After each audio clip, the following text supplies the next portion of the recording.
Do you ever find yourself distracted this time of year? With all the lights, great food, and discounts at every store you walk into, it's easy to find yourself pulled away from what's really important right now. And that's why in today's episode, we're talking about 3 things that matter to focus on this holiday season.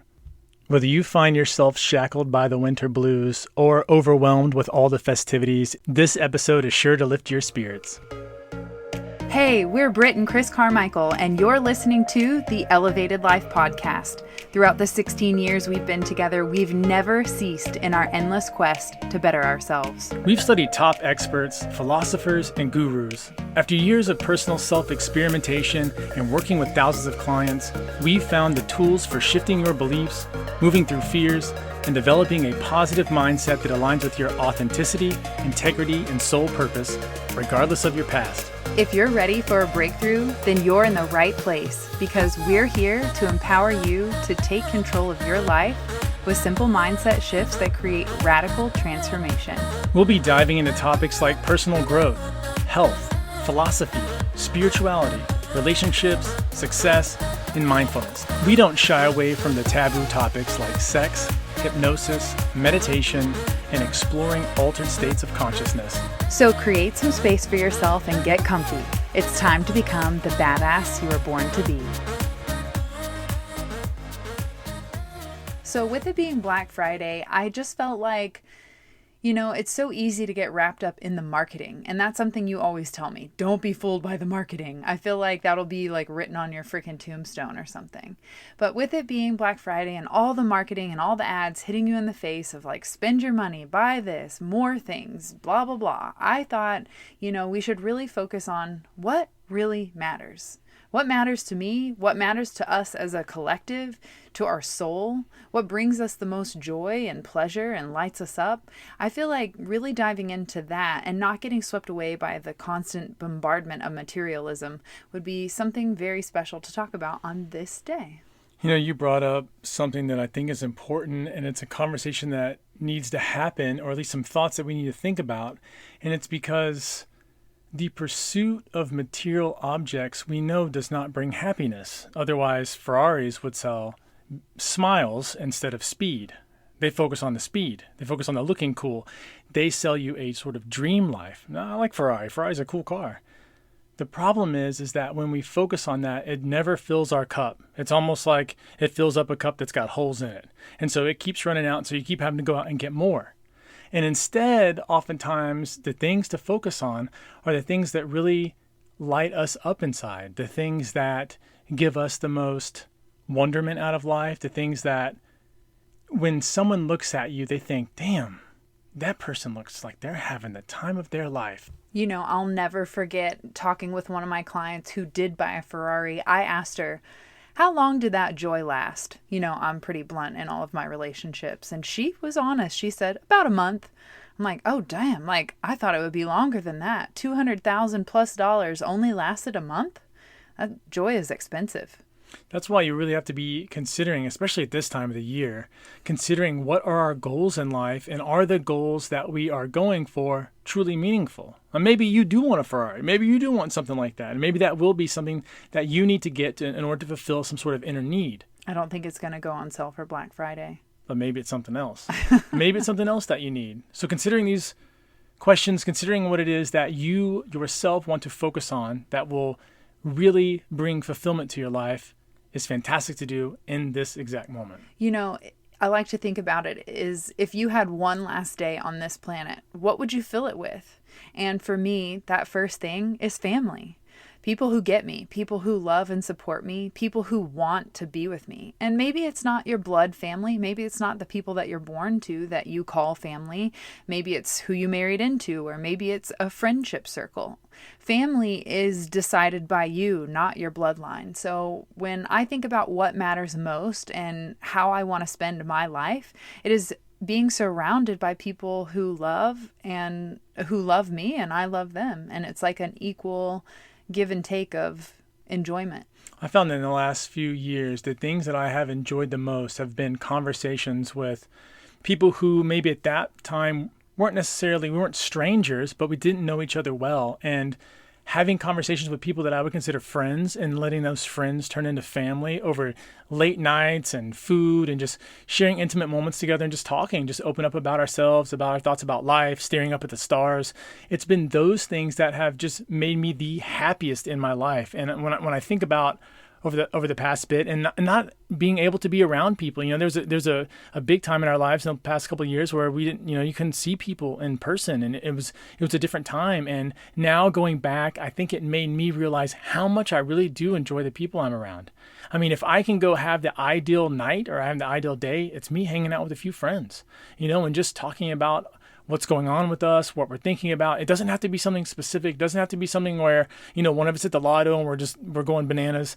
It's just relaxing with them and you can take off the sort of the mask that a lot of us wear in regular life, the personalities that we wear, the attributes, and just start talking, just have real conversations. Like to me, that's what family allows me to do. And you can always tell when it's your family or not, is when you start talking, how do they respond?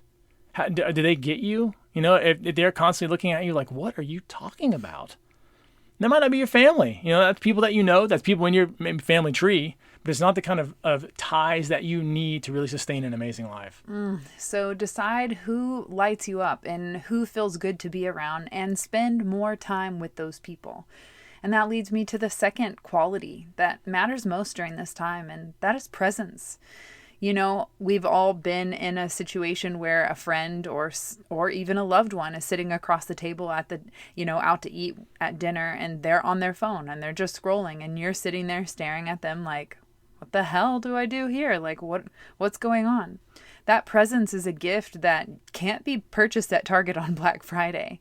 And it's something that I think, as Chris mentioned earlier, being separated from so many people has really come to the forefront of the special quality, the gift that we can give. We used to think, I've got to show up with things in my hand. I've got to show up with a bottle of wine or flowers or this. But if you show up and you give your presence and you're fully there, that outweighs any physical object you could give anyone, because your presence allows people to feel seen, to feel heard and loved, because you make them feel like they matter. I'll tell you what, if you do want to do gifts, though, if you do want to send somebody something, it's always the simple reminders that mean a ton. BRIT has been for forever a card sender. I mean, literally, when we roll into Trader Joe's, we buy the rack. The cashiers are always like, damn, you guys send cards out. I didn't know people even did this anymore. And it's been something that's been fantastic, because it's really cool to go over to a person's house and then see a card that BRIT sent them 2-3 years ago, because it was a meaningful time in their life. Maybe they were going through a pregnancy, maybe they're going through a divorce, or they were going to get married for the first time, or buy a house, or literally anything. Maybe they had a tough week and Brent said something just like, hey, thinking about you, hope you're doing well. It's amazing what you can do with small sentiments for people. The important thing about being present is not letting your thoughts escape. What most of us do is we fall to distraction. The phone is a distraction. So many things in life are distractions. It's one of the biggest obstacles that we face, is being able to remove them. And the hardest one to remove is whatever our mind's doing, because it just takes us on a ride. It's like a bull and we're just kind of holding on. And so what you have to do instead is to start to slow the thoughts down.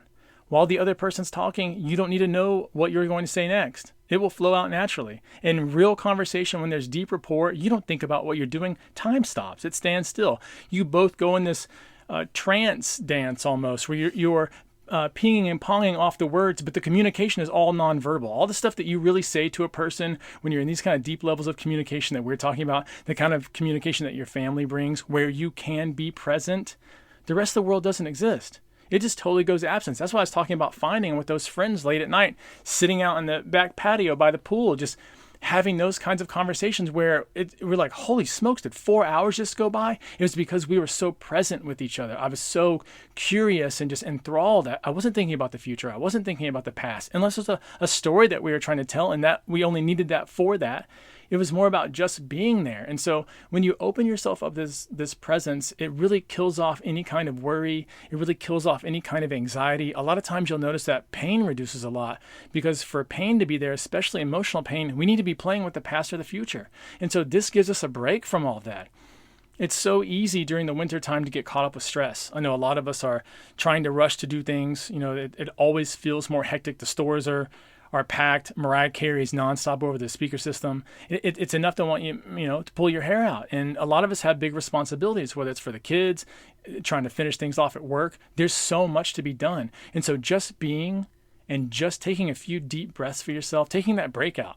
I like to do the smoker's break. Just don't smoke. Just take 5 minutes out of your day, walk outside, walk around, take some deep breaths. Be like, well, if I was a smoker, this is what I would have done. Do that same thing in your regular life. Just take a break from it all for a minute. It doesn't mean you check out for the whole season, but constantly allow yourself to be in that present moment. And then when you are with people, remind them that they're loved.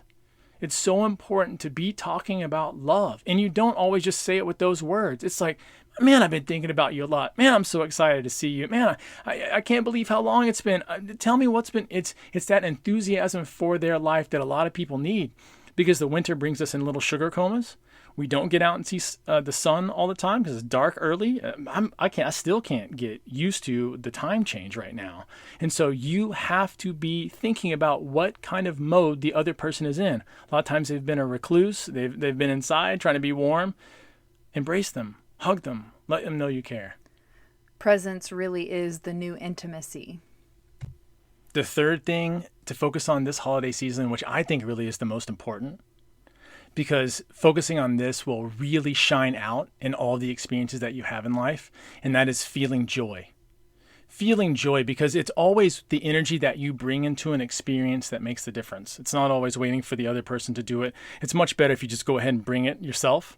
And so it's always, I'm going to carry the joy that I experience inside with me to every single interaction, because that's how I'm going to ever inspire people. That's how I'm ever going to help them improve or live a life that they find meaningful, is that if I inside feel that joy and they see over there and say, oh shit, Mom, maybe if I just feel a little bit better about life, maybe if I just have a little bit different attitude for now, maybe things will work out for me. It is that kind of inspiration that we can all do and we can all give, no matter where we're at in life or how we're feeling. We can always bring a little bit more joy, always be that person that can find the silver lining a little bit easier and allow people, again, to relax, to be in that present moment, to not judge them, to just play that general curiosity for what's going on in their life. So what are some of the things that bring you joy? What are some activities or actions that have you present where you lose track of time and you feel so good after you've done XYZ? Maybe you challenge yourself to make a list. This is something I teach inside Shine School, where we make a list of what lights us up. That way, whenever we have carved out that 10, 5, 15-minute break for ourselves each day, we can actually look at the list of things that light us up, because sometimes I find it curious that we instantly go blank when we're like, okay, I've got 5 minutes of self-care. What do I do? Our automatic habit, of course, is to pick up our phone and scroll to all the notifications and dopamine drip hits. But if you make a list of what lights you up, it gives you the opportunity to tap back into what fuels you, what recharges you. And when you have that list, maybe it's in the notes on your phone, you might actually find yourself doing activities that bring you joy, but you just never seem to think of in the moment, like call a friend or maybe read a book. Sometimes we don't even give ourselves permission to just read 5 to 10 pages every other day or once a week. But that consistency of self-care over time, no matter what you choose, starts to build up that reservoir of self-love, and you no longer start seeking it outside of yourself, and that's how you bring the joy. You're not looking for it, you're creating it. So this holiday season, take an inventory of yourself and start thinking about what it is that you want to be focused on. If you have a special person, add them in the exercise too. If you have kiddos, add them in. Ask them, what do you want to be focused on right now? What can we be doing that would make our lives exponentially better, even if we just added a little bit more into it? Maybe it's spending more time with family. Maybe it's being a little more present. Or maybe it's deciding that, hey, I have a right to feel joy, and I'm going to spend my life working toward that. Whatever it is for you, start focusing on that and start making it a priority to do it every single day. So these are just 3 areas that you can focus on that truly matter to the heart and soul of every human being. But we want to hear from you. We want to know what matters most to you. Tag us on Instagram at The Elevated Life Club and let us know. what you're focusing on this holiday season. And we wish you all the love and all the peace, no matter who your family is. You can always bring the joy and be present to make others feel heard, seen, and loved. Until then, we'll catch you next week. Peace. Thanks so much for tuning in to the Elevated Life podcast. If you loved this episode, please share that love by leaving us a 5-star review and spreading the good vibes on social. You can tag us at the Elevated Life Club. Want more wisdom from us? Become an elevator by joining us inside our monthly membership club at theelevatedlifeclub.com to discover mindset upgrades, lifestyle hacks, and spiritual tools to elevate your soul. Each month features a live group coaching masterclass, guided meditations, yoga practice, and more to help you transform your life one step at a time. It has all the tools, coaching, and community you need to level up, progress every month, and keep going in every area of your life consistently over the long term. Join us in the club and start your transformation today by signing up at theelevatedlifeclub.com.